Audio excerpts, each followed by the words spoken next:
Jai Hind students, you are watching, you are studying on online platform of a very prestigious and very student friendly and practical coaching institutes, L1 coaching. Me myself Nagen Singh, your chemistry teacher, and you are amazing student, disciplined student. So let's start a very important chapter today. It's a metallurgy, lecture number 1. So again, good morning to all of you. Jai Hind students.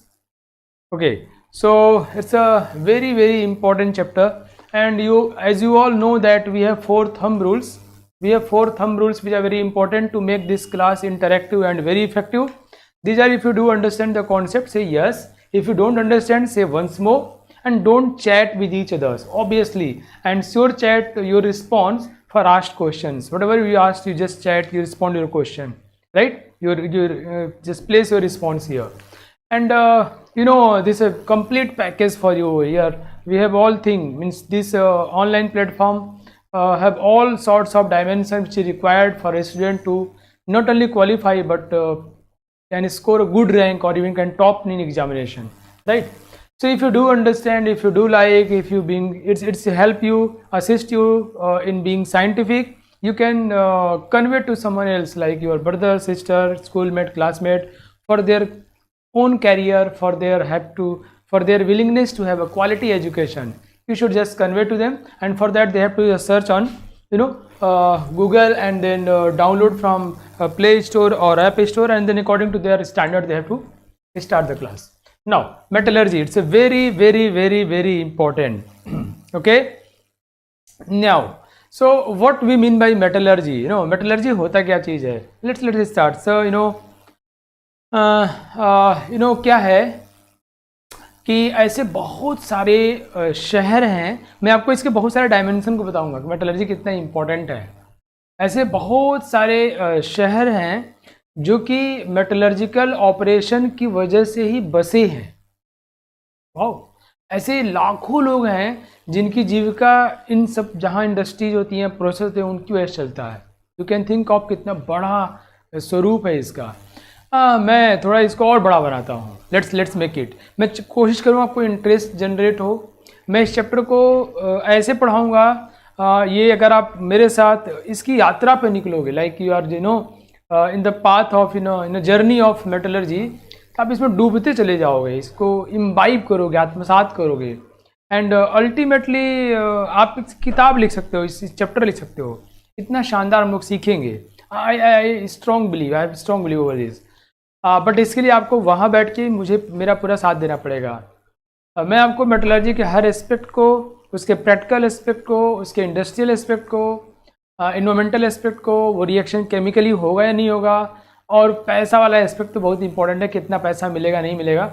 इन चीज़ों बहुत interesting है. मैं कुछ कहानियों के साथ में, जो कहानियाँ मेटलर्जी से जुड़ी हुई हैं, के साथ में सुनाऊँगा आपको. उस एंड बैठ के बहुत ही इंटरेस्टिंग, उत्सुक होकर सुनना है, एक्साइटेड होकर, एक्सिलरेटेड होकर सुनना है, और इसका पार्ट बन जाना है. और सिर्फ एक किताब से पढ़ना है, दैट इज़ NCERT. और इंजीनियरिंग, मेडिकल, हर एग्जाम में सवाल आते रहते हैं भाई. मेटलर्जी से क्वेश्चन आए हो नहीं सकता.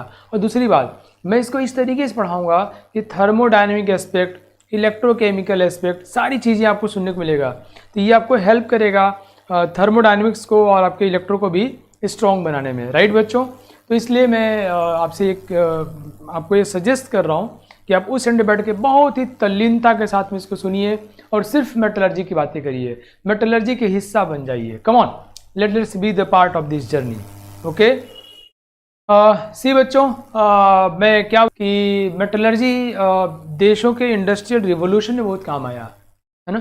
और यहाँ पे जो बच्चे चैट वेट कर रहे हैं उनको ही मैं बोलूँगा कि don't chat anything else except metallurgy, just be the part of this one, है ना. और आप लोग मुझे नहीं बताओगे कि सर अभी क्या पढ़ाना है, ये क्या है.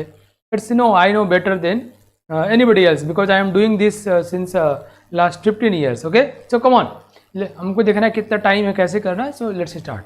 कम ऑन, आप लोग बहुत अच्छे बच्चे हो. क्या लिखा है सर, 12th के लिए है या टारगेट के लिए है? मेटलर्जी तो मेटलर्जी है यार, जो पढ़ाऊंगा एग्जाम में आएगा. 11th का बच्चा देगा तो वो भी सेलेक्ट हो जाएगा, है ना बेटा. वैसे कोर्स में 12 टारगेट दोनों के लिए है, राइट. चलिए कम ऑन. वैसे ये जो अभी क्लास हम लोग चला रहे हैं ये टारगेट बैच के बच्चों के लिए है. सी तो मेटलर्जी की बातें मैं कर रहा था आपसे। जब भारत देश में इवन हम लोग बैलगाड़ी पे सामान कैरी करते थे और हमारे पास technical knowledge, scientific knowledge, processing बहुत अच्छा नहीं था। तो आपको पता है यूरोप के कंट्री, स्पेशली मैं ब्रिटेन की बात करूं, वहाँ लोगों ने इन सब चीज़ों को ईजाद करना शुरू किया। वैसे मेटलर्जी का जो इतिहास है बहुत पुराना है। हमारे देश में भी तलवार, भाला, ये सब चीज़ें लोग यूज करते थे, कुल्हाड़ी वगैरह यूज करते थे। तो मेटलर्जी वहाँ भी था, मेटल्स को निकालना। मेटलर्जी मतलब मेटल को निकालना, राइट। तो मुझे याद है एक वैज्ञानिक का नाम मुझे याद है, अब्राहम डार्बी साहब। उन्होंने 18th सेंचुरी में ब्रिटेन में उन्होंने बताया कि आयरन का एक्सट्रैक्शन कितनी अच्छे तरीके से किया जा सकता है। एंड फॉर दैट उन्होंने कहा कि चारकोल के बदले कोक यूज किया जाए, और उन्हें ब्लास्ट फर्नेस वगैरह डिजाइन करने में पूरा हेल्प किया। उसकी वजह से आयरन का प्रोडक्शन बहुत ज़्यादा बढ़ गया ब्रिटेन में, और उसकी वजह से जब हमारे देश में लोग बैलगाड़ी पे सामान कैरी करते थे, उस समय वहाँ पे ट्रेन की पटरी बिछनी शुरू हो गई, लोहा प्रोडक्शन बढ़ गया, ट्रेन बनने शुरू हो गए, और वो जो हम चीज़ 10 साल में करते वो काम वो 1-2 दिन में करने लग गए, और बहुत आगे निकल के पूरी दुनिया पे राज किया। आप समझ सकते हो कि मेटलर्जी कितना इंपॉर्टेंट है। ऐसे ही अफ्रीका के बहुत सारे देश हैं जहाँ पे even now days, even today, उनके पास उनके धरती के अंदर बहुत सारी चीज़ें हैं, बट वो नहीं जानते कि उन चीज़ों से कैसे उसको एक्सट्रैक्ट किया जाए, कैसे निकाला जाए। एंड फॉर दैट वो जो साइंटिफिक कंट्री है, जो डेवलप्ड कंट्री है, जिनके यहाँ ये सब टेक्नोलॉजी है, उनकी हेल्प लेते हैं, और वो सिर्फ निकालने के लिए उन्हीं की धरती, उन्हीं की जगहों से निकाल के उन्हीं के लोगों को यूज करके और बहुत बड़ा शेयर मार ले जाते हैं। और वो अफ्रीका के देश जहाँ ये सब चीज़ें पाई जाती हैं, वो गरीब गरीब रह जाते हैं और ये बहुत अमीर हो जाते हैं। यू कैन थिंक, मैंने आपसे यही कहा कि ये आप ऐसे शुरू करना है, समझना है मेटलर्जी को इस बड़े रूप में। हमारे देश में भी ये प्रॉब्लम रही है, और हम लोग धीरे धीरे टेक्निकली साउंड हो रहे हैं, तो हम मूव कर रहे हैं। बाय द वे, मेटलर्जी में शुरुआत में क्या करते हैं बच्चों? शुरुआत में हम लोग ऐसे कई डिपार्टमेंट हैं। एक डिपार्टमेंट है जियोलॉजी। जियोलॉजी डिपार्टमेंट है जिनका ये काम है पता लगाना कि धरती के अंदर कहाँ पर क्या क्या चीज़ें पाई जाती हैं, है ना। मैंने अभी 2 साल नहीं, बहुत साल हो गए, 2 साल बीतते लगता है बहुत जल्दी बीता है। हमको लगता है कि अराउंड 9-10 साल पहले एक घटना हुई थी, टीवी पर बहुत ज़्यादा न्यूज़ चैनल वालों ने पूरा कपार खा गया था कि वहाँ उस पुराने महल के नीचे जो है इतना सोना है, इतना सोना है कि भारत देश में जितना पैसा है उसका 10 गुना हो जाएगा, हम विकसित देश हो जाएंगे, सबके जेब में 2-2 लाख रुपए, 10-10 लाख रुपए दिया जा सकता है, फलाना ढिमका सब कुछ। और ये किसने बताया? पता नहीं किसने बताया, पता नहीं कौन बताया, मुझे नहीं पता यार, बिना अवैज्ञानिक तरीके से। और इतना ज़्यादा हल्ला मचाया, इतना ज़्यादा हल्ला मचाया, उसमें हमारे देश के प्रधानमंत्री श्रीमान मनमोहन सिंह जी थे। हमारे देश का आर्कियोलॉजिकल डिपार्टमेंट ने ये डिसाइड किया कि हम उसको खुदाई करेंगे और वहाँ सोना निकालेंगे और देश को डेवलपिंग कंट्री से डेवलप्ड कंट्री बनाएंगे। यू कैन थिंक, विकसित होने के लिए नॉन साइंटिफिक तरीका यूज किया गया, और टीवी पे पूरा उस खुदाई एग्जीक्यूशन का चलता रहा। और जिसने घोषणा किया था वो कहा कि जैसे मैं बोल रहा हूँ वैसे खुदाई करोगे तब निकलेगा, नहीं तो वो गायब हो जाएगा। बाय द वे खुदाई हुआ, और एज यू ऑल नो कुछ नहीं निकला, हम अभी वैसे ही डेवलपिंग कंट्री है। तो मामला ये है कि ऐसे नहीं बताया जाता कि धरती के अंदर क्या है, उसका साइंटिफिक तरीका, उसकी पढ़ाई होती है, और उसको लोग क्या बोलते हैं बच्चों? जियोलॉजी। सो जियोलॉजिस्ट में बच्चों ये पता, जियोलॉजी एक डिपार्टमेंट है साइंस का जिसमें बच्चों को ये पढ़ाया जाता है, स्टूडेंट्स को पढ़ाया जाता है कि they just based on some information, some collection of the data, वो पता लगाते हैं कि धरती के अंदर कौन सी बहुमूल्य चीज़ें प्रेजेंट हैं। वो अलिफ लला टाइप में नहीं है कि बक्सा के अंदर, जिन को बोलोगे बक्सा के अंदर से लेके आओ सोना धरती के अंदर खुदा है, ऐसा कुछ नहीं होता है। There scientific way. तो जियोलॉजी वाले ये पता लगाते हैं कहाँ क्या क्या चीज़ें हैं, कहाँ पर तेल है, कहाँ पर गैस है। आप सोचो मेरे देश में, अगर मेरे देश मतलब आपके देश में, हमारे देश में समझो कहीं पर डायमंड का बहुत भंडार हो, या सोने का भंडार हो, या नेचुरल गैसेस हों जिनकी ज़रूरत है हमको, या रिजर्व ऑयल बहुत ज़्यादा हो, हमको पता नहीं हो, तो हम क्या कर सकते हैं, उसे क्या यूज़ करने वाले हैं? तो जियोलॉजी इसका पता लगाता है कि भाई यहाँ पर इतने दूर पे इतना बड़ा भंडार है, अभी तो कुछ दिन पहले सोनभद्र में इतना सोना है फलाना ढिमका, लेकिन मालूम चला कि ये सब बकवास बातें, इतना नहीं है, राइट। तो बच्चों ये क्या हुआ कि जियोलॉजी वाले पता लगाते हैं कि धरती के अंदर कहाँ पर कौन कौन सी चीजें हैं। उसके बाद दूसरे डिपार्टमेंट का नंबर आता है, उसका नाम है माइनिंग। माइनिंग, वैसे मैं बताऊं ये सारे डिपार्टमेंट बहुत पैसे वाले हैं। अब यार सोना, तेल, नेचुरल गैस, हीरा जो खोदेगा तो बहुत पैसे वाला डिपार्टमेंट है। जो बच्चे जियोलॉजी की पढ़ाई वढ़ाई करते हैं यूनिवर्सिटीज़ वगैरह में, तो उनकी जॉब बहुत हाई पैकेज पे लगती है। अब वो दुनिया के सारे देशों में घूम घूम के अंतर्राष्ट्रीय कंपनीज़ में काम करते हैं और अंतर्राष्ट्रीय कंपनियों में, और उनके लिए पता लगाते हैं कहाँ क्या चीज़ें हैं क्या नहीं है। बाय द वे, तो जियोलॉजी के बाद अगर आता है बच्चों माइनिंग। माइनिंग वालों का काम है खुदाई कैसे किया जाए। वो खुदाई करने का ऐसा नहीं कि गए और जेसीबी लगाया, खोद दिया, वहाँ से निकाल तो लिए, लेकिन खोदने वाले लोग मर गए, इलाके में बाढ़ आ गया और पूरा इलाका डिस्टर्ब हो गया। वहाँ का जो वहाँ का जो लोगों के बीच में जो क्या बोलते हैं, जो बना हुआ था बायोस्फीयर था वहाँ का, वो डिस्टर्ब हो गया, जो इकोसिस्टम था वो डिस्टर्ब। ऐसा नहीं होना चाहिए।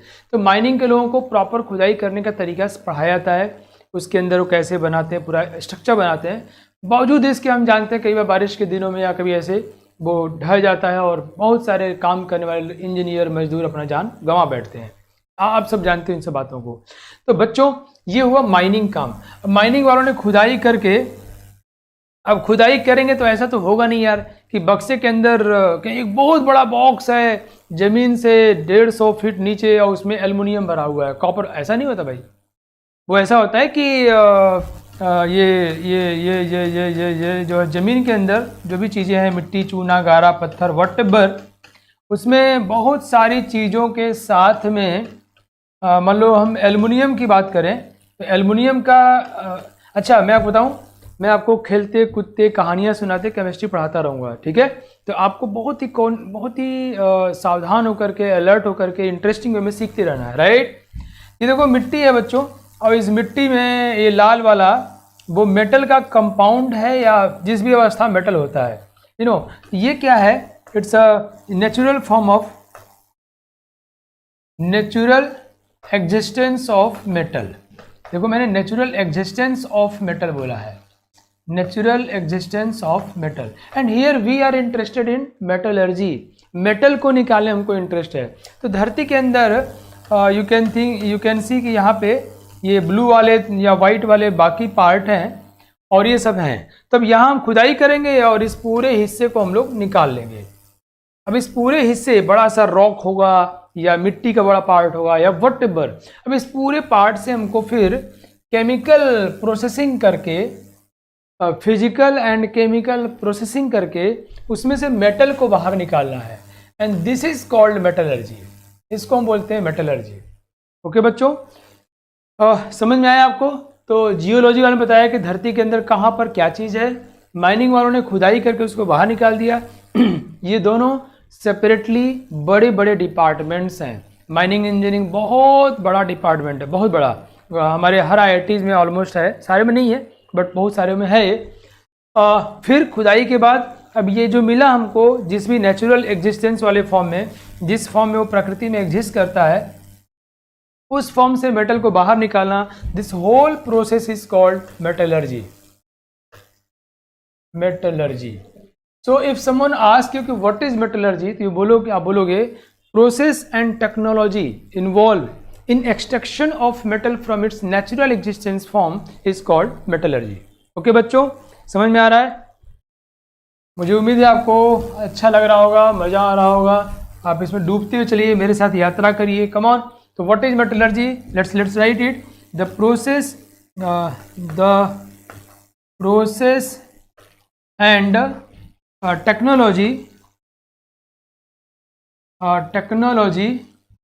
Involve in extraction of extraction मतलब कहीं से कहीं चीज को निकालना, स्पेशली फोर्सफुली निकालना, इट इज कॉल्ड एक्सट्रैक्शन। अब वो किसी चीज को जबरदस्ती बाय फिजिकली और केमिकली उसको धक्का देके बाहर निकालना, it's called extraction. Okay, from its natural existence form.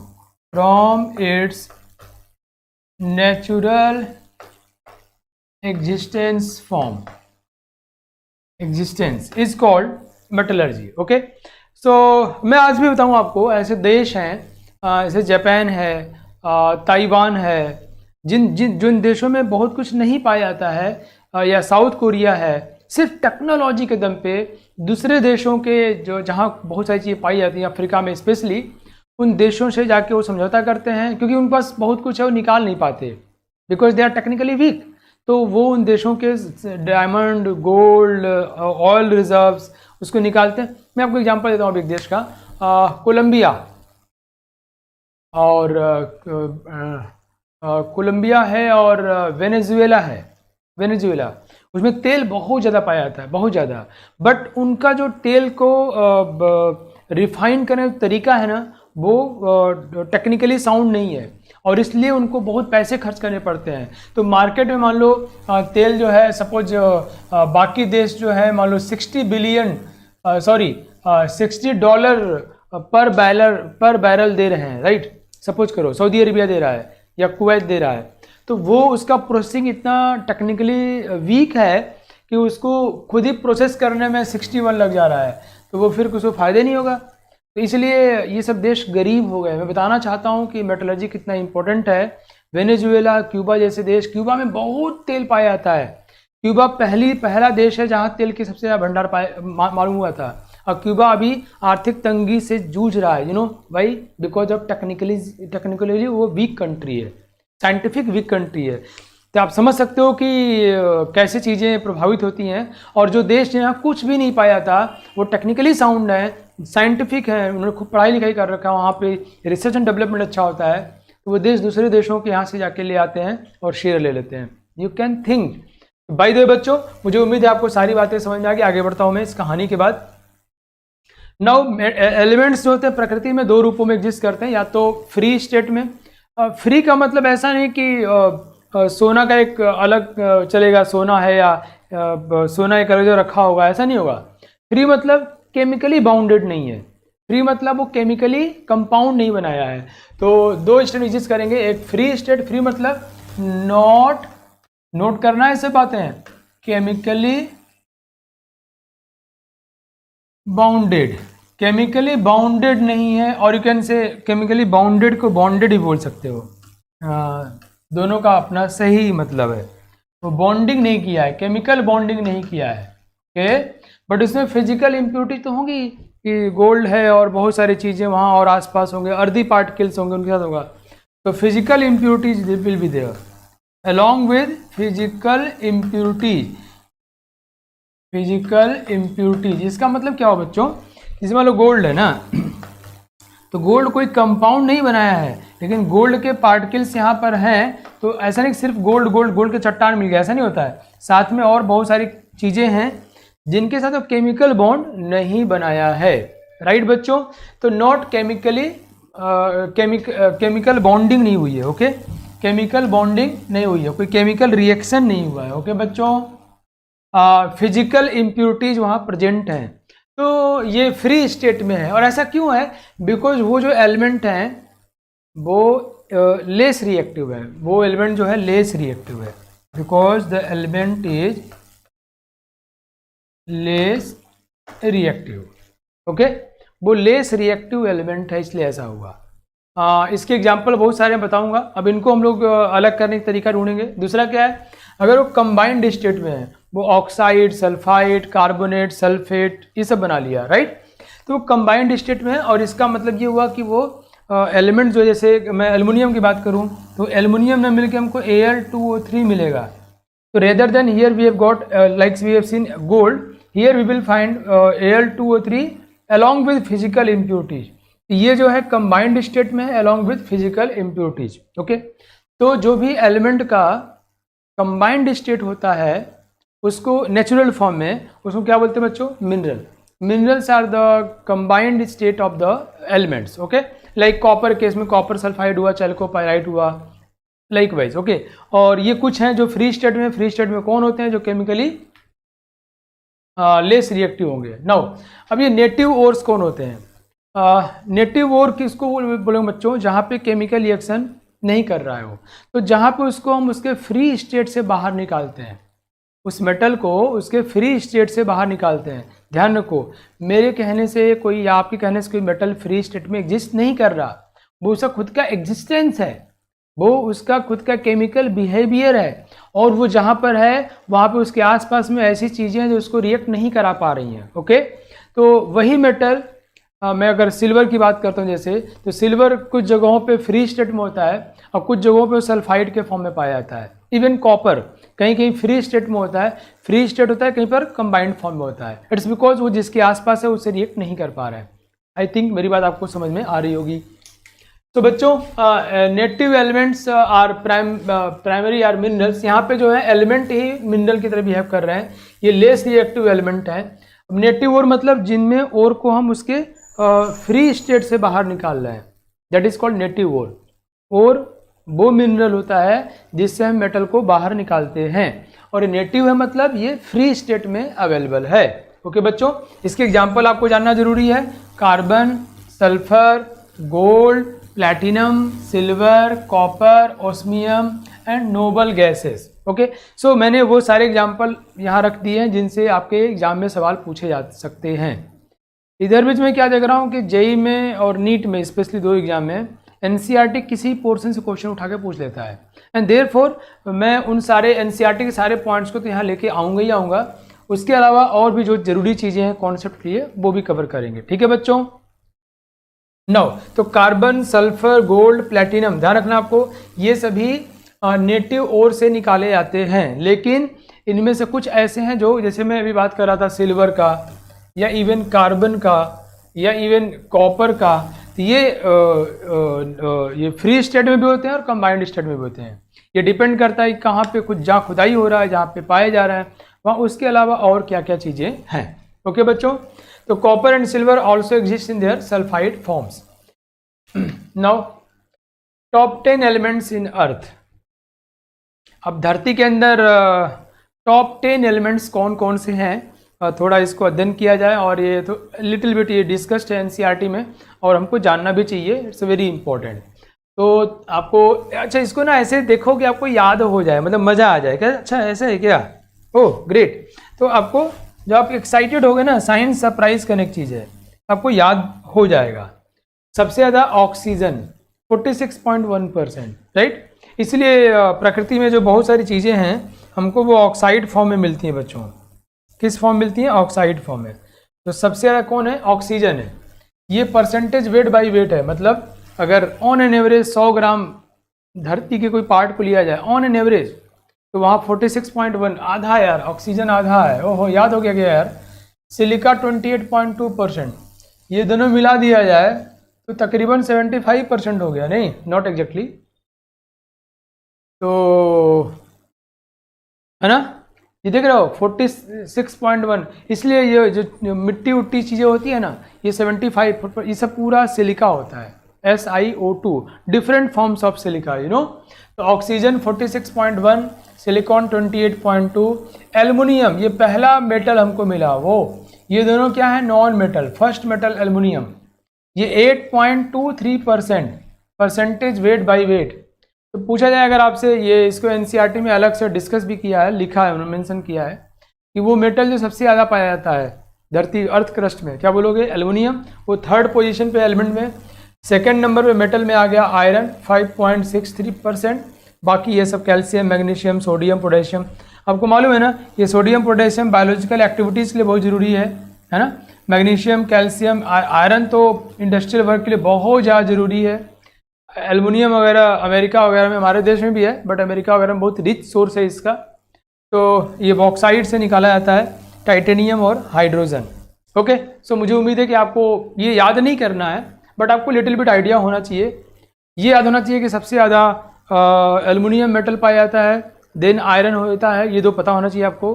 और पता होना चाहिए कि ऑक्सीजन और सिलिकॉन सबसे ज़्यादा है, सबसे ज़्यादा ऑक्सीजन एंड देन सिलिकॉन। और सिलिका वगैरह, सिलिकेट, जियोलाइट, ये सब बहुत सारे रूपों में पाया जाता है। ओके, चलिए बच्चों, कम ऑन। मुझे उम्मीद है कि आप लोग इसको ठीक से सीख रहे होंगे और समझ में आते ही यस बोलना है, ठीक है। समझ में आते ही आप लोगों को यस रिस्पॉन्स करना है, right? Great, thank you Yatish, Sonal. Now aspects of metallurgy. Metallurgy हम करते हैं तो क्या उसके एस्पेक्ट्स क्या होते हैं, हम क्या सोच के करते हैं, क्या हमको ध्यान रखना है? थैंक यू बच्चों, थैंक यू, वाओ, चलिए बहुत बढ़िया। तो हम क्या कौन कौन सी बातें ध्यान में रख के मेटलर्जी करते हैं? ये तो अच्छी बात होगी ना कि आपको पता भी ना चले और मेटलर्जी समाप्त हो गया और सारे क्वेश्चन बन जाएं, राइट? ये ऐसा होने वाला है, कुछ कुछ चीज़ों पे ध्यान देना पड़ेगा अलग से। तो 3 बातों को ध्यान रख के मेटलर्जी करते हैं। पहला बात देखो, मैं बताया एनवायरमेंटल एस्पेक्ट। आप ऐसा नहीं कहीं पर खुदाई उदाई कर रहे हो और आसपास के सारे जीव जंतु, आदमी, परिंदे सब मर मरा गए, इतना पोल्यूशन हो गया। तो आजकल बहुत केओस है, इसको लेकर शोरगुल है पूरी दुनिया में। हालांकि शोर ज़्यादा है और काम कम है।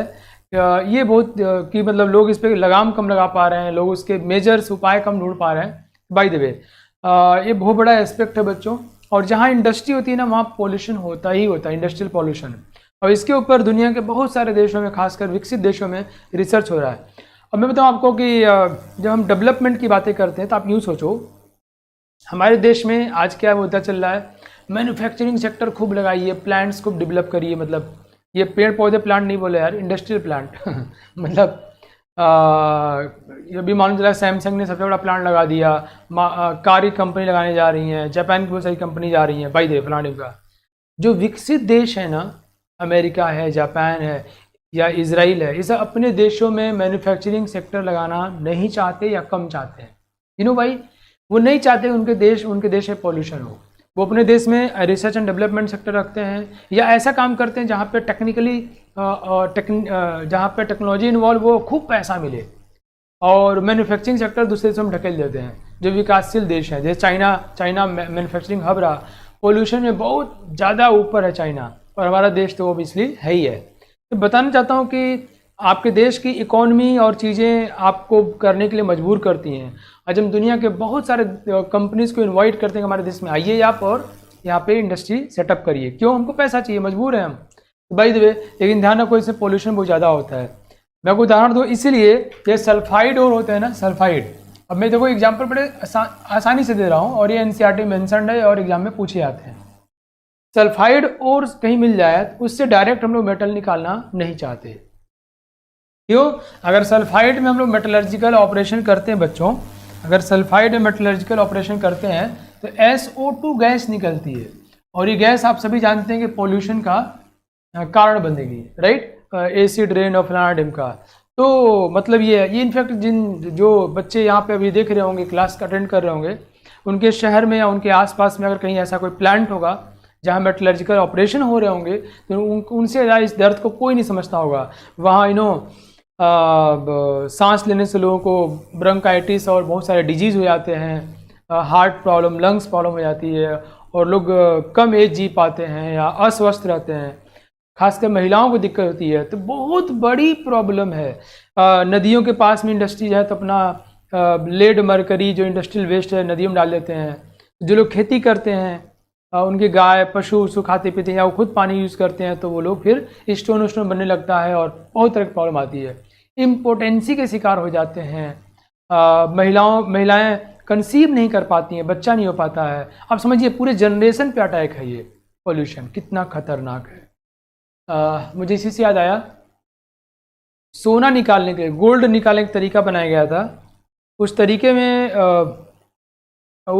में जो है साइनाइड यूज़ किया जाता है। आपको पढ़ाऊंगा मैं, that is called MacArthur forest cyanide process. Europe के 2 भाई थे, उन्होंने बनाया था तरीके को। और साइनाइड इतना ज़्यादा पोल्यूशन करता है, तो यूरोप वालों ने अपने देश में साइनाइड प्रोसेस पे बैन लगा दिया, और अफ्रीका में जाकर भी प्रोसेस कर रहे थे। कैन थिंक, मतलब वहाँ लोग मरेंगे तो कोई बात नहीं है, क्या करोगे जी के, तुम मर जाओ ऐसे, यू नो। और वो चाहे आप पानी में फ्लो कर दीजिए, चाहे कहीं पर भी जहाँ रहेगा वहाँ जीवों को मारता रहेगा।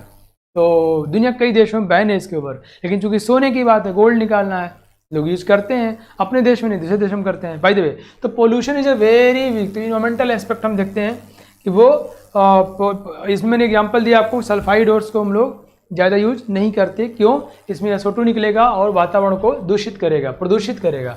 Next chemical aspect, chemical aspect ये है कि आप जिससे जो बनाना चाहते हो वो बनता भी है कि नहीं बनता है, वो फिजिबल है कि नहीं।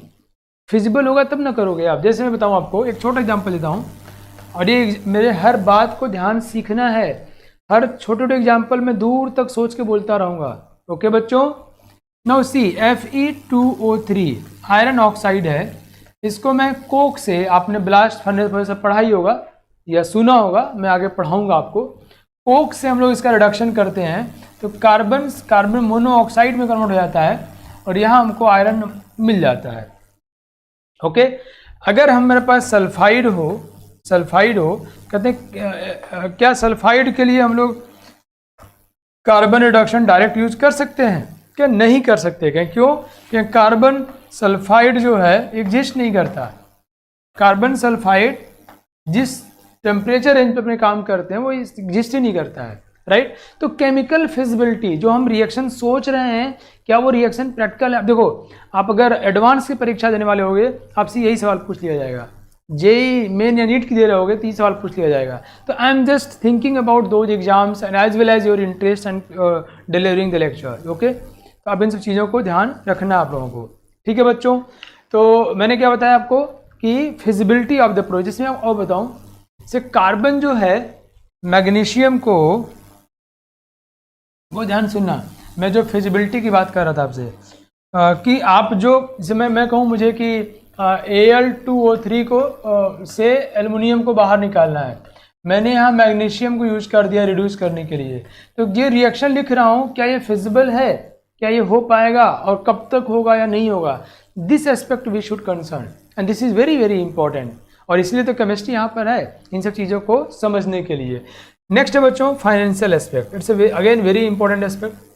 पैसा, इंडस्ट्री है यार, तो पैसे की ज़रूरत तो होगी ही। अगर आप हम सोचो आप कितना कल्याण कर सकते हो देश का, अगर आप लोग कोई ऐसा टेक्निक निकालो कि जो एल्युमिनियम को निकालने में, प्रोसेस करने में कहीं पर मान लो $1 बिलियन इन्वॉल्व हो रहा हो कहीं पर एल्युमिनियम के प्रोसेसिंग में कुछ अमाउंट में, और आपने ऐसा कोई टेक्निक निकाल दिया जिसकी वजह से $1 बिलियन की जगह ये $1 मिलियन इन्वॉल्व होने लग गया।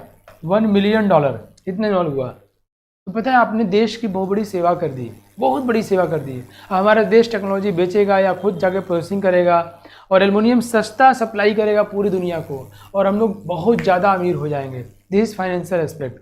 दूसरी बात हम समझो, आपने अगर 1000 रुपये का एल्युमिनियम बनाया और बनाने में 2000 रुपये खर्च कर दिया तो घर वाले तुमको कूटेंगे, ये क्या कर रहे हो भाई कौन सा बिजनेस कर रहे हो। So these are financial aspect, ठीक है बच्चों। तो ये 3 बहुत इंपॉर्टेंट एस्पेक्ट्स हैं जिनको सोच करके हमको मेटलर्जिकल ऑपरेशंस करने होते हैं, और तीनों मैंने क्रम में लिखा है। सबसे पहले फाइनेंशियली, इन्वायरमेंटली, प्रदूषित तो नहीं है, जान तो नहीं ले लेगा भैया, गए थे एल्युमिनियम बनाने और लौट के आए ही नहीं दूसरा, जैसे अभी बताऊँ मैं, बहुत सारे विकसित देश हैं, वो अपने देशों में न्यूक्लियर एनर्जी का यूज बंद कर रखे हैं। हमारे देश में आपको पता है कलपक्कम में क्या हुआ था, वहाँ लीकेज हो गया और कई लोग मर आ गए, है ना, न्यूक्लियर एनर्जी। या अभी कर्नाटका में कहीं पर प्रॉब्लम हो गई थी, बात मेरी समझ आई आपको। तो ये सब चीज़ें दिक्कत करती हैं, बट हम लोग क्या करें, इतने गरीब हैं कि हमको इन चीज़ों को यूज करना पड़ता है। बट अगर आप सभी लोग पढ़ते हो और मेहनत करते हो, आगे बढ़ते हो, तो फिर प्रॉब्लम सॉल्व हो जाएगा, राइट। तो इन्वायरमेंटल एस्पेक्ट, केमिकल एस्पेक्ट और फाइनेंशियल एस्पेक्ट, ये बहुत ही इंपॉर्टेंट एस्पेक्ट्स हैं, इनको ध्यान में रख के मेटलर्जी करना होता है। नेक्स्ट बच्चों, mineral and ore. Combined form of the elements which is found in the nature is called mineral. कोई भी कंबाइंड फॉर्म जो कि मेटल का है, वैसे एलिमेंट के लिए बोलते हैं, बट यहाँ हम लोग मेटलर्जी पढ़ रहे हैं, तो I will just emphasize and focus on metal. So combined form of the metal means bonded form या chemical compound form, it is called mineral. तो एनी कंबाइंड फॉर्म, एनी लगा देता हूँ मैं, नॉट वेरी स्पेसिफिक, कोई भी, any combined form, any combined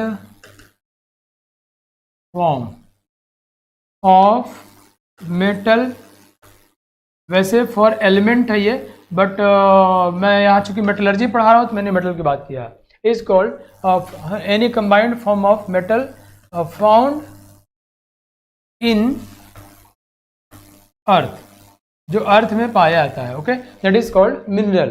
तो मैंने कहा कि हम लोग मेटलर्जी जो करते हैं बच्चों, जैसे एग्जांपल दूं आपको, जैसे मैं एग्जांपल दूं एल्युमिनियम का ही Na3AlF6 क्रायोलाइट है। आयरन केस में चैल्कोपायराइट में आयरन होता है, या वो पायराइट में आयरन होता है, जिसको फुल्स गोल्ड बोलते हैं, पीले रंग का होता है। तो ऐसी चीज़ें हैं, राइट। या इल्मेनाइट में आयरन होता है। तो जिस भी रूप में जहाँ पर भी वो है तो दैट्स ए मिनरल, ओके। लेकिन वो मिनरल बच्चों, ये एक सवाल पूछा गया एग्जाम में, वो मिनरल जिसमें से मेटल को निकालना उचित रहेगा, एडवांटेजियस रहेगा, है ना, considering those 3 important points, environmental point, chemical point as well as financial point. तो वो मिनरल जिसमें से मेटल को निकाला जा सकता है, दैट मिनरल इज कॉल्ड ओर। उस मिनरल को हम क्या बोलते हैं बच्चों? ओर। तो ore is a kind of mineral, जिस मिनरल से हम लोग मेटल को बाहर निकालते हैं, राइट, कंसिडरिंग दो 3 important point, that is called ore. जैसे एग्जांपल दूं मैं आपको, मैं कॉपर CuS है मान लो, या आयरन को बताया मैंने, आयरन FeS2 है, राइट। तो इससे अब आयरन कॉपर को बाहर निकालते नहीं है। तो these are although these are minerals but not ore. Copper को निकालते हैं CuFeS2 से, राइट, या आयरन को निकालते हैं आयरन के ऑक्साइड से, ओके बच्चों। So these are minerals but not ore. Ore are mineral, all ores are mineral but all minerals are not ores, okay बच्चों। Now let's see occurrence of metal. Metal के विषय में कुछ और खूबसूरत चीज़ें हम लोग सीख लेते हैं, और आज मैं आपको ज़्यादा चीज़ें ऐसे डिस्कस करूँगा, थोड़ा मज़ा आया आपको, लेकिन सारे के सारे बहुत इंपॉर्टेंट पॉइंट्स हैं, ध्यान देना। मैं एक भी बात ऐसी नहीं करूँगा जो एग्जाम के लिए इम्पोर्टेंट ना हो। फोकस बच्चों, अकरेंस ऑफ मेटल। तो एल्युमिनियम, मैंने आपसे पहले ही बताया कि aluminium is most abundant metal and third element, मतलब एलिमेंट्स कैटेगरी में तीसरे नंबर पे 8.23%, NCERT में 8.3% लिखा हुआ है, बट इट इज़ एग्जैक्टली 8.23% और नो लिटिल बिट मोर और लेस। तो aluminium is most abundant metal, और बहुत सारे ऐसे जेम स्टोन है, gem stone you know, precious stone. अब तुमको मज़ा आने वाला है, और लड़कियों के लिए बहुत अजीब होगा, क्योंकि उनको ऑर्नामेंट्स, अट्रैक्टिव चीज़ें बहुत ही लुक्रेटिव, अल्यूर करती हैं ना। तो बहुत जो कीमती पत्थर हैं, कलरफुल, यू नो, ब्लू, आजकल तो फैंसी कलर्स बहुत सारे आने लग गए हैं, पर्पल कलर आने लग गए हैं। ये कीमती पत्थर जो होते हैं वो मैक्सिमम वो उसमें एल्युमिनियम होता है ना। तो एल्युमिनियम जो है थर्ड मोस्ट एबंडेंट एलिमेंट है बच्चों, मेटल है, एलिमेंट है, और मोस्ट एबंडेंट मेटल है। और ये बहुत सारे कीमती पत्थर में, रूबी में पाया जाता है, रूबी रेड कलर का होता है, एमराल्ड में पाया जाता है, सफ़ायर में पाया जाता है, राइट बच्चों। तो उनमें एल्युमिनियम होता है और कुछ और चीज़ें होती हैं। और यू नो, आपने सॉलिड स्टेट पढ़ा होगा, तो उसमें पैकिंग होती है, राइट, सॉलिड में पैकिंग होती है। अब क्या होता है, उस पैकिंग में एल्युमिनियम की जगह कोई और मेटल ऑक्युपाई कर लेता है, एल्युमिनियम की जगह को कोई और मेटल ऑक्युपाई कर लेता है। It's kind of impurity. ऐसा नहीं कि हर जगह ऐसा होता है, थोड़ा बहुत यार, 1%, 2%, 0.5%। नोट करते रहना इन सब बातों को, बहुत ज़रूरी है। तो अब वहाँ कोई और मेटल आ गया, और जो मेटल आया उसकी वजह से वहाँ डिफेक्ट हो गया, अशुद्धि आ गई, और उसमें colour D to D transition करके, या एनर्जी बैंड क्रिएट करके, मतलब उसमें जो इलेक्ट्रॉन है, उस दूसरे मेटल में इलेक्ट्रॉन यहाँ पर है और यहाँ एक खाली जगह है, थोड़ी एनर्जी मिली तो ये जो इलेक्ट्रॉन है यहाँ से जंप करके यहाँ आ गया। भाई जैसे ये है, इसको मैंने एनर्जी दिया, जंप करके ऊपर चला गया, लेकिन ऊपर टिका तो नहीं यार, गया क्यों था? अपने से नहीं गया भाई, हमने भेजा अपनी एनर्जी दे के। टिका क्यों नहीं? क्योंकि हाई एनर्जी है तो मिनिमम में आना चाहेगा। जब वो ऊपर से नीचे आता है, मैंने इसको ऊपर भेज दिया, नीचे आ रहा है। जब ऊपर से नीचे आएगा तो एनर्जी निकालेगा, और जब ये ऊपर से नीचे आएगा तो एनर्जी निकालेगा। वो जो एनर्जी है हमको वेवलेंथ के रूप में मिलती है Sc/λ, और यही हमको कलर के रूप में दिखाई पड़ता है। मैं क्या बताया बच्चों, आपको ध्यान सुनना, समझ में आता रहा तो ये सब बोलते रहना। मैंने क्या बोला आपको कि ये जो एल्युमिनियम है, ये जेम स्टोन का हिस्सा है। बड़ी बड़ी इसके सॉलिड होते हैं, उस सॉलिड में एक पर्टिकुलर अरेंजमेंट होता है और उसमें से कुछ एल्युमिनियम के आयंस को मेटल्स के आयन रिप्लेस करते हैं और वो जो मेटल रिप्लेस करेगा उसे करस्पॉन्डिंग उसमें कलर दिखाई पड़ता है। ठीक है, जैसे मैं अभी बात करने वाला हूँ आपको एग्जाम्पल दे करके। ठीक है, और अब सोचो जिन देशों में ये पाया जाता है वो देश कितने अमीर हो गए, उन देशों की इकोनॉमी को प्रभावित कर रहा है ये। By the way, come on बच्चों, लेट्स सी, मैं आपके लिए यहाँ लेके आया हूँ ये एग्जाम्पल्स। रूबी, ये देखो, वैसे आपको ये पता, ये रूबी का मैंने फोटो लगा दिया। कोई पूछे रूबी किस कलर का है तो क्या बोलोगे? तो रूबी जो है रेड कलर का होता है। रूबी किस कलर का है? रेड कलर का होता है।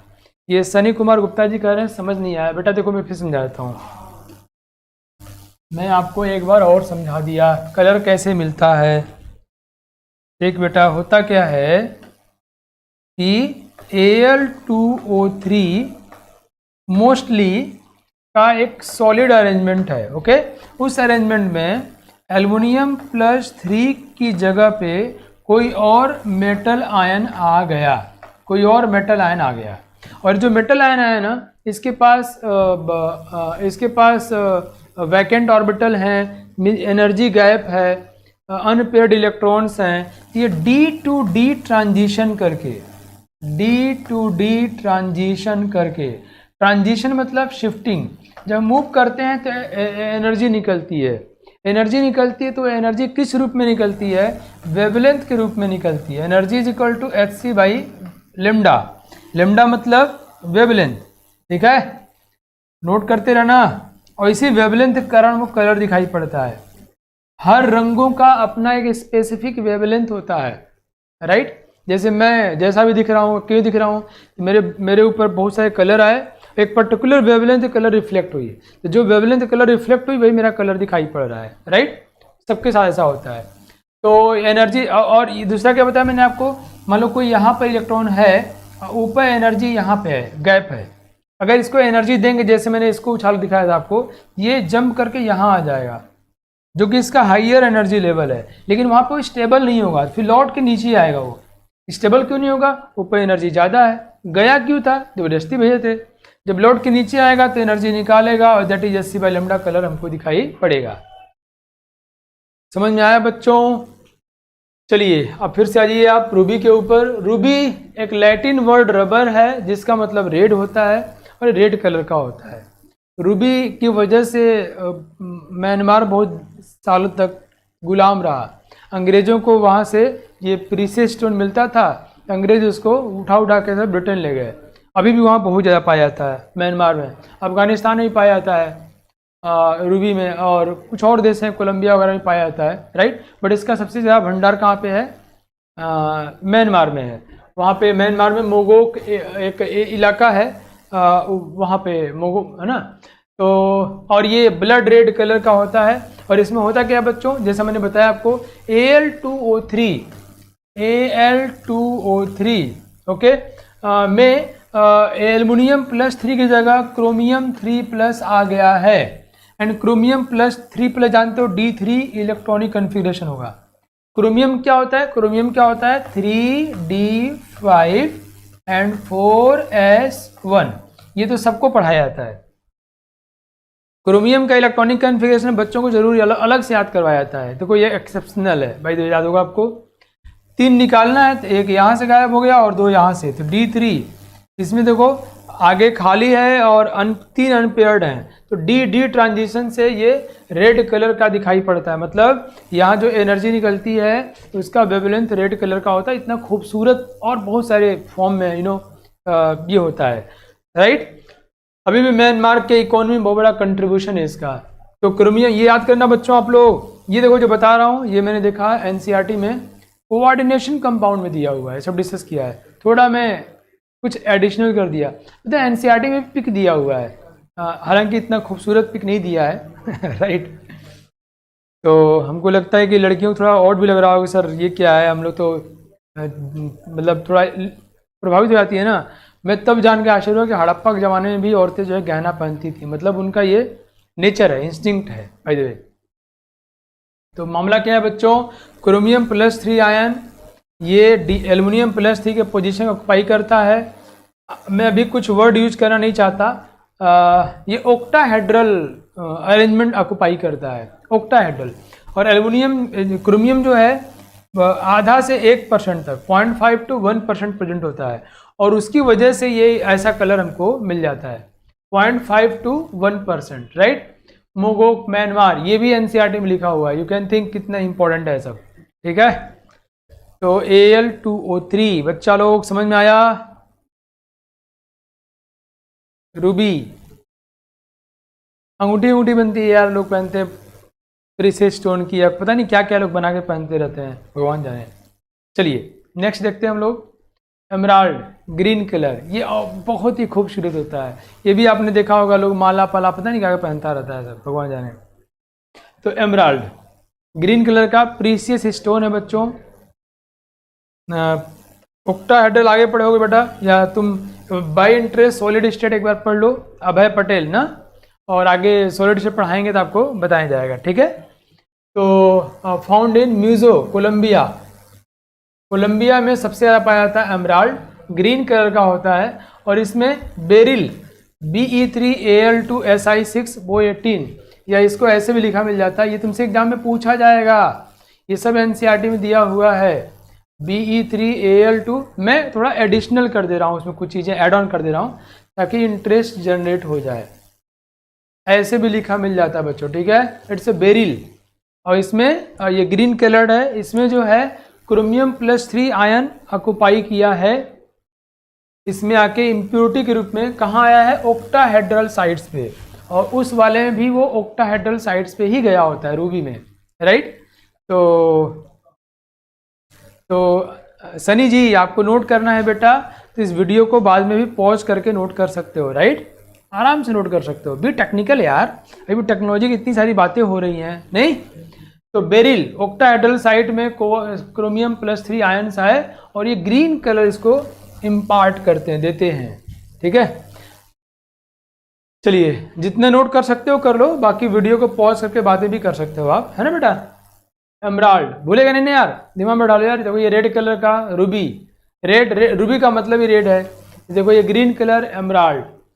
नाउ लास्ट वन सफायर, ये अल्फा Al2O3। अब ये कोई पूछे कि अल्फा क्या होता है, अल्फा नो Al2O3 एल्यूमिना है। अब उसका अलग अलग तरह से सॉलिड का अरेंजमेंट होता है, ये अरेंजमेंट आपको सॉलिड स्टेट चैप्टर में डिटेल में पढ़ाया जाएगा, ये 1 मिनट का काम बिल्कुल नहीं है। अब बाय इंटरेस्ट भी पढ़िए, है ना। तो उसमें अलग अलग टाइप के अरेंजमेंट को हम लोग अलग नाम देते हैं। अरेंजमेंट बदलने से बहुत सारी प्रॉपर्टी चेंज हो जाती हैं, ठीक है। तो जो अल्फ़ा बोला मैंने, मतलब एक पर्टिकुलर तरह का एल्यूमिना है, उसमें इम्प्योरिटीज़ के रूप में iron, titanium, chromium, vanadium, magnesium and cobalt हो सकता है, ठीक है। अगर कोबाल्ट रहता है तो वो ब्लू कलर का मिलता है, जो हमारे कोर्स में हमको जानना है और एनसीईआरटी में दिया हुआ है। तो मोस्टली कोबाल्ट की बात करते हैं। तो सफ़ायर ब्लू कलर, और बहुत ही फैंसी आजकल तो सफ़ायर में रेड कलर का जो होता है उसको तो हम रूबी बोलते हैं, Al2O3 रेड कलर। उसको छोड़ के बाकी जितने भी कलर्स के बनते हैं, pink colour, purple colour, yellow colour, light yellow colour, dark yellow colour, फलाना डिमका, सब कलर बनाते हैं, और उन सारे कलर्स को हम क्या बोलते हैं बच्चों, sapphire. All fancy colours are possible ना, इसी पे लोग काम करते हैं, पैसे कमाते हैं यार, ठीक है। बात मेरी समझ में आई क्या? चलिए आपको ये सब चीज़ें याद हो गई होंगी, मैं मान के चल रहा हूँ। चलिए कुछ सवाल बना लेते हैं हम लोग, क्विज करते हैं बच्चों। Come on everyone, now quiz time, it's quiz time यार। तो टाइम है 45 सेकंड्स का, इसका आंसर करना आप लोगों को। ट्रू और फॉल्स, 2 स्टेटमेंट दिया, बताना ट्रू और फॉल्स। Time starts now. ये 45 seconds. Come on everyone, place your answer here. Do fast. जल्दी, 45 seconds, बहुत ज़्यादा टाइम है, जल्दी करना है।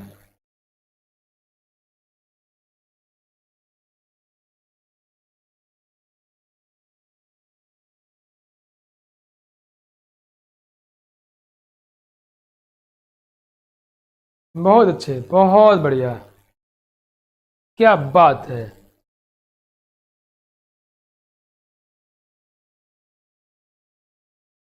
Last 5 seconds, 4, 3, 2, 1 and time over. वाह, आप लोगों ने जरूर कर लिया होगा निश्चित तौर पे। क्या बात है। Vishakha, Abhay, Aashi, very nice. Let's see, all minerals are ore ना, सारे मिनरल्स ओर नहीं हैं। वही मिनरल जिनसे हम लोग इकोनॉमिकली, इन्वायरमेंटली और केमिकली जिससे हम लोग मेटल को निकाल सकते हैं उसी को ओर बोलते हैं। वी कैन से कि ore is subset of mineral. ये तो हो गया फॉल्स। दूसरा क्या है बच्चों, ऑल ओर्स आर मिनरल। ये बात बिल्कुल सही है। तो एफ एंड टी बिल्कुल सही, बहुत बढ़िया, आप सभी लोगों ने बिल्कुल सही किया, नाइस। एक और, मैच द कॉलम, जल्दी करो बच्चों, come on everyone now, match the column and time is 45 seconds. Time is 45 seconds. Time starts now.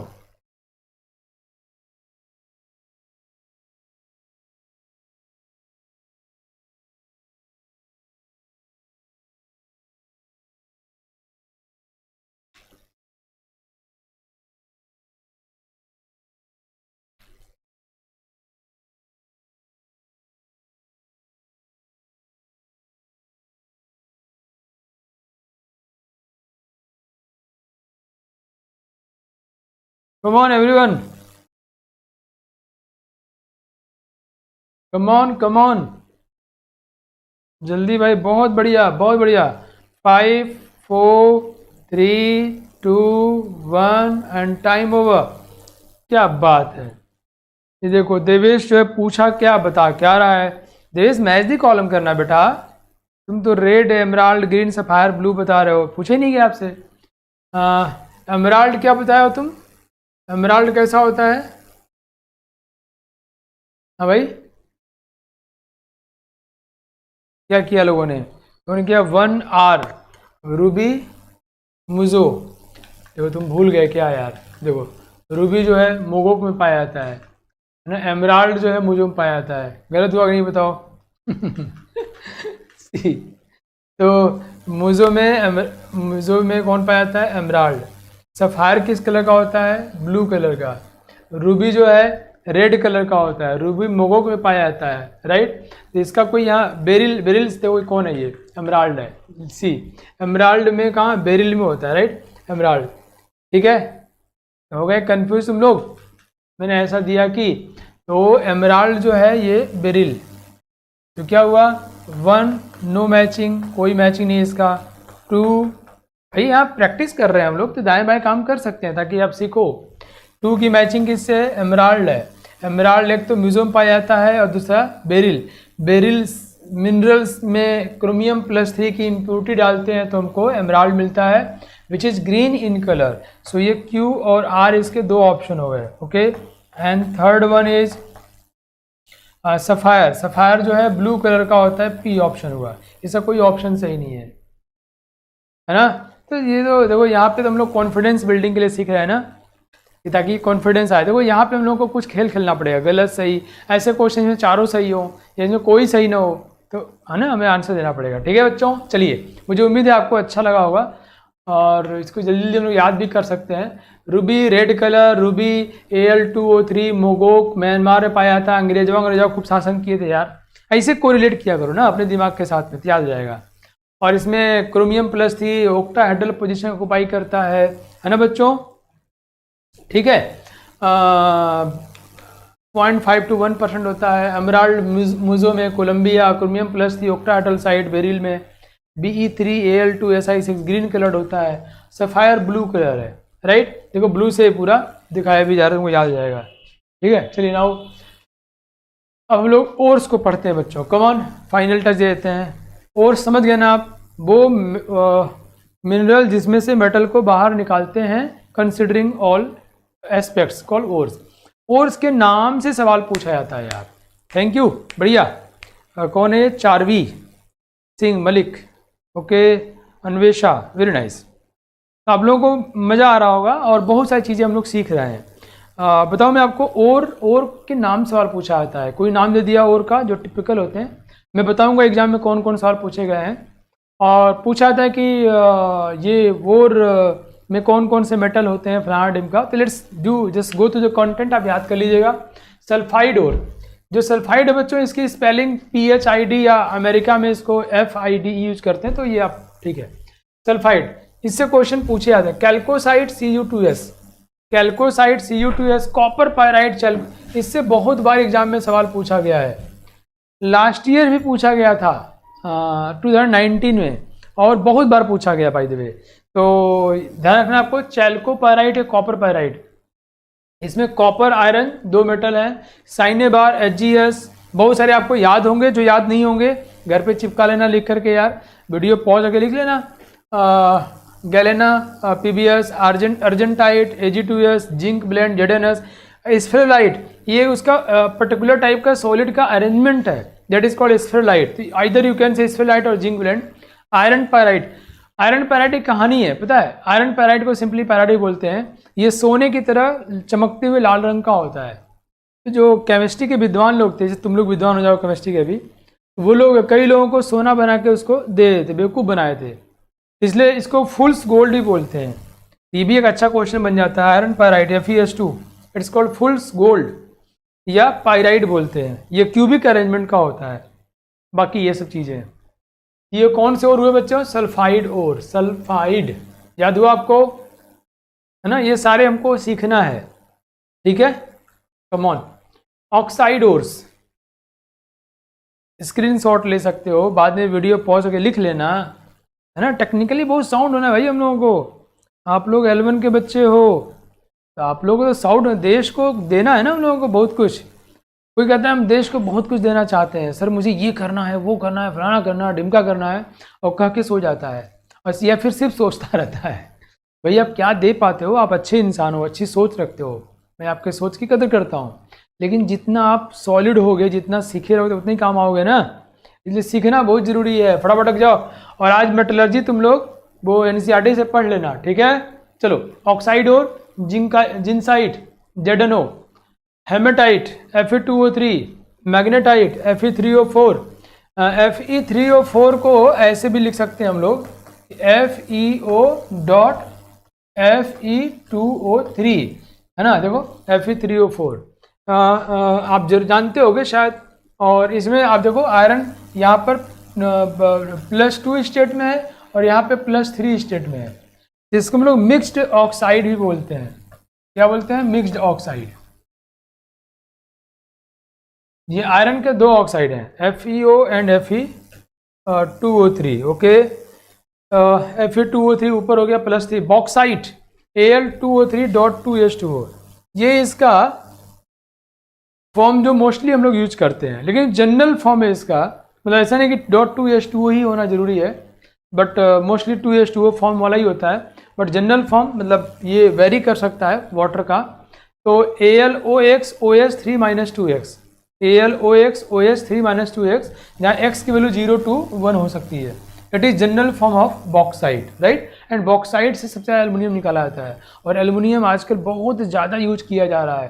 शायद आपके घर में कोई फ्रेम व्रेम बना हो एल्युमिनियम का, ध्यान से देखो कहीं दाएँ बाएँ है तो नहीं, by the way. It's very very important. Next है कैसिटराइट या tin stone, it is SnO2, cuprite Cu2O, and chromite it's FeOCr2O3। ये बहुत इंपॉर्टेंट हो गया। क्रोमाइट में क्रोमियम और आयरन दोनों ही है बच्चों, राइट? याद हो गया आप लोगों को सब, या कुछ कुछ याद हो गया? अच्छा, स्क्रीनशॉट नॉट अलाउड, देन अच्छा, ये अच्छी बात है, स्क्रीनशॉट अलाउड नहीं है तो लिखोगे, लिखने से कनेक्शन और बढ़ेगा, तो याद होने की टेंडेंसी और बढ़ जाएगी। और मैं तो कहता हूँ कि किसी को पढ़ा दो, बल्कि तुम्हारे आसपास में कोई भाई बहन छोटा होगा तो पढ़ाओगे, तो एक तो उसको फ़ायदा होगा, कुछ सुनेगा या सुनेगी, और दूसरा फ़ायदा क्या होगा कि आप बताओगे ना, तो आपका इन्वॉल्वमेंट बहुत ज़्यादा होगा, तो आपको याद हो जाएगा। Very great. हाँ, नेक्स्ट देखो ऑक्साइड और में rutile TiO2, rutile TiO2 it's very very very important बच्चों। इसमें ऑक्साइड क्लोज पैकिंग करता है ना? इल्मेनाइट, ये एक आई है, एक ilmenite, ilmenite iron titanium oxide FeO.TiO2, या इसको ऐसे ही लिखा मिल जाएगा आपको FeTiO3, ilmenite iron titanium oxide या रूटाइल। केओलिनाइट, ये मिट्टी में कई तरह कंपाउंड्स होते हैं ना बच्चों, तो मिट्टी का एक कंपाउंड है केओलिनाइट, Al2OH का होल 4 Si2O5 केओलिनाइट। अब देखो ये भी मिट्टी में है लेकिन इससे एल्युमिनियम नहीं निकाला जाता यार, बॉक्साइट से निकाला जाता है।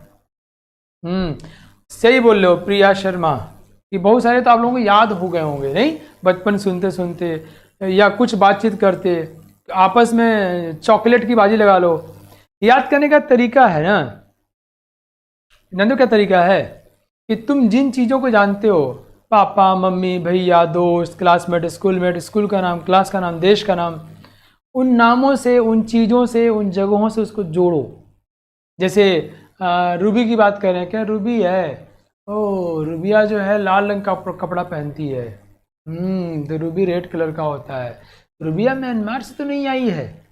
ऐसे इट्स ए बेवकूफ़ी टाइप की चीज़ें हैं, बट हमारा दिमाग जो चीज़ें इंटरेस्टिंग होती हैं, जो चीज़ें हम जानते हैं उनसे ज़्यादा जल्दी कनेक्ट हो जाता है, उसको स्टोर कर लेता है, याद हो जाएगा कि रूबी तो लाल रंग का कपड़ा पसंद है, रूबी को रेड पसंद है। रूबी जो है कहीं कभी न कभी म्यांमार ज़रूर गई होगी या उसका म्यांमार की ही हो, है ना। अच्छा रूबी जो है क्रोमियम रखी है क्या? CR कुछ करोड़ रुपए रखी है क्या? 2-4 करोड़। यार रूबी बहुत महंगा है यार, तो करोड़ों रुपए मिल सकते हैं। मतलब क्रोमियम +3 आयंस में आते हैं। This is the way how we can memorise the thing. Yes, तो आप इनको चुटकुला बनाओ, कहानियां बनाओ, आपस में डिस्कस करो, अपने दोस्त को शेयर करो और याद हो जाएगा। ठीक है। या ऑक्साइड, ये साइडराइट FeCO3, देखो साइडराइट, हमें साइडराइट याद करना है क्या? अच्छा ये कार्बोनेट है क्या? कार्बनवा हर जगह रहता है, आयरन सा देखो कार्बोनेट। साइडराइट एक प्लेयर का नाम था, साइडराइट टाइप कुछ नाम था उसका, साइडेट या कुछ नाम था प्लाटिम का। अच्छा वो FeCO3 नहीं खाया था, आयरन खाता रहा होगा और साथ में कार्बन मिल जाता होगा उसको चटनी के रूप में। Okay FeCO3 siderite, just connect कर हमने आपकी स्टोरी बना के। ओके वैसे मैंने ऐसा नहीं किया कभी मुझे वो मुश्किल लगता है, बट ऐसा करना रियली हेल्पफुल होता है। It's a way how to memorize a thing. By the बच्चों, ores with oxy acids anion, जिसमें ऑक्सी एसिड्स एनायन हो ऐसे ores. Let's see gypsum, gypsum सभी जानते हैं, कैल्शियम सल्फेट .2H2O। जैसे कहानी पढ़ते हैं हम लोग प्लास्टर ऑफ पेरिस, है ना। जिप्सम को थोड़ा सा पानी निकाल दो तो CaSO4 में से कुछ पानी निकाल दो ना इसमें से, तो वो प्लास्टर ऑफ पेरिस बन जाता है, नहीं बच्चों। Epsom salt MgSO4.7H2O, एंगलसाइट PbSO4, calamine ZnCO3, dolomite, इसको डबल सॉल्ट बोल सकते हैं। क्वेश्चन आएगा इनमें से कौन सा डबल सॉल्ट है या नहीं है, तो CaCO3 MgCO3 it's a double salt. Okay malachite CuCO3 CuH का whole 12, Chile saltpetre and Indian saltpetre NaNO3 and KNO3। तो बच्चों हम लोग इसको याद कर सकते हैं डिफरेंट मीन्स से, डिफरेंट तरीके जनरेट करके, राइट। और निमोनिक वे बोलते हैं ना इसको, निमोनिक मतलब किसी चीज़ से कनेक्ट करके याद करो, और ये वैज्ञानिक तरीका है। जैसे मुझे याद करना हो तो मैं कहूँगा ज्ञान भैया जो है गए थे तो वहाँ पे उनको कैल्शियम मिला, कैल्शियम नहीं तो कुछ और बोल दो, ज्ञान भैया मतलब जिप्सम गए थे तो ज्ञान भैया कैल्शियम खूब खाते थे। कुछ लोग पता है चौक खाते हैं, उनको पागल, छोटे बच्चे भी चौक चाटते थे, पता नहीं कैसे, भगवान जाने। तो उसका ज्ञान नाम था। तो मेरे बचपन में एक लड़का था, उसका नाम था ज्ञान, नाम ज्ञान था इसलिए उसको आइडिया था कि चौक चाटने में मज़ा आता है, पता नहीं, तो चौक चाटता था, है ना। तो एप्सम सॉल्ट कहोगे, इसको जो तरीका बनाओगे तुम, like wise you just do it in your own way, but आपको याद करना है और एग्जाम में सवाल आते हैं। मैं भी कुछ पूछ के आपको दिखा देता हूँ। अच्छा हेलाइड और में देखो क्रायोलाइट खूब चिल्ला रहा है, दे दो इसको एल्युमिनियम और सोडियम के हेलाइड फ्लोराइड।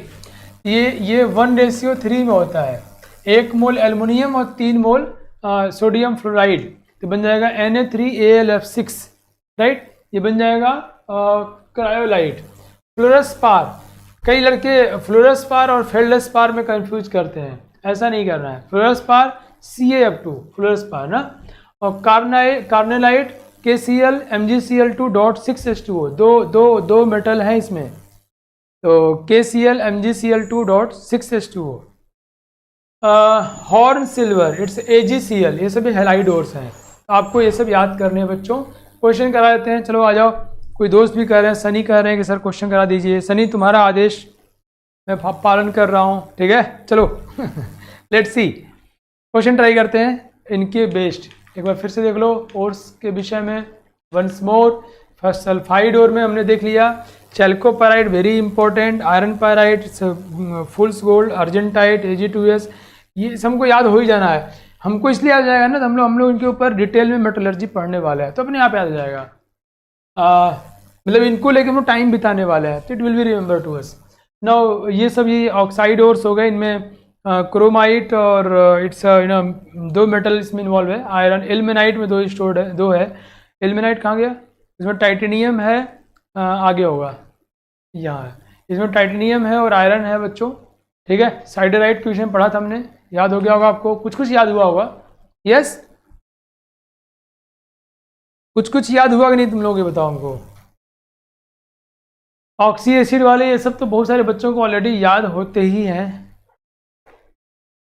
हेलाइड और में मैंने से तुमको ये बताया, क्रायोलाइट, सोडियम और ये है ना 1:3 रेशियो में होते हैं, aluminium sodium mole ratio, फ्लोरसपार।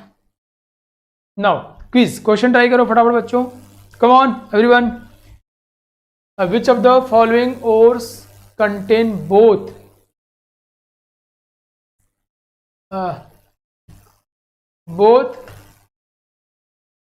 Metals iron and copper? ये टाइप करने में भैया भूल गए हैं, कोई बात नहीं टाइपिस्ट भैया। ये सवाल है आपका, और ये सवाल परीक्षाओं में बहुत बार पूछा गया है, बहुत बार पूछा गया है। आपको बताना है इनमें से कौन सा और है। क्वेश्चन है 45 सेकंड का, टाइम स्टार्ट्स नाउ। आपको बताना है, ये सवाल कई बार परीक्षा में पूछा गया है, अभी लास्ट ईयर पूछा गया था। It's very very important. Which of the following ores contain both metals iron and copper?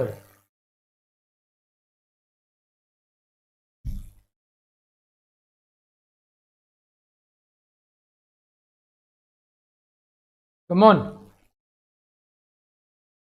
Wow wow, बहुत बढ़िया। 30 सेकेंड्स हो गए और सारे बच्चों ने आंसर फेंक दिया, बहुत अच्छे। Now 5 4 3 2 1 and time over. Very nice बच्चों, बहुत बढ़िया, क्या बात है। आप लोगों ने वो सवाल सही कर दिया। क्या ये क्यूपराइट, क्यूपराइट मतलब Cu2O, कैल्कोसाइट, कैल्कोसाइट मतलब Cu2S, मेलेचाइट मतलब CuCO3.CuOH का होल ट्वाइस, एंड चैल्कोपाइराइट मतलब CuFeS2। तुमसे क्या पूछा गया, ऐसा कौन सा और है जिसमें दोनों मेटल प्रेजेंट हो, कार्बन, कॉपर और आयरन, चैल्कोपाइराइट। आप सभी ने सही किया है, गलत होने कोई चांस था भी नहीं। अगला क्वेश्चन बच्चों, main ore of aluminium is, aluminium का मेन ओर कौन सा है? टाइम इज 30 सेकेंड्स, मात्र 30 सेकेंड छोड़ने वाला हूं मैं, only 30 seconds, time starts now. जल्दी जल्दी बच्चों,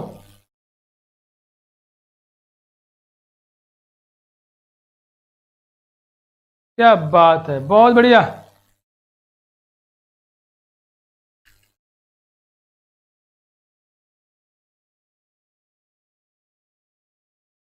लास्ट 10 सेकेंड्स,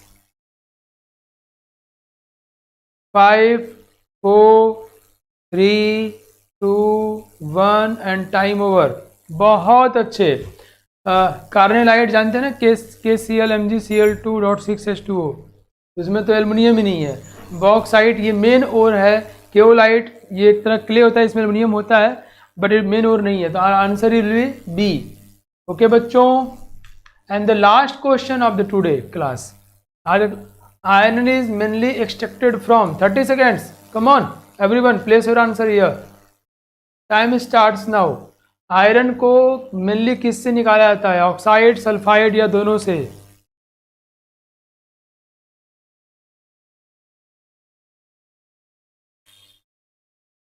वाओ, सबके आंसर आने चाहिए भाई, कोई बचना नहीं चाहिए। Come on everyone place your answer here.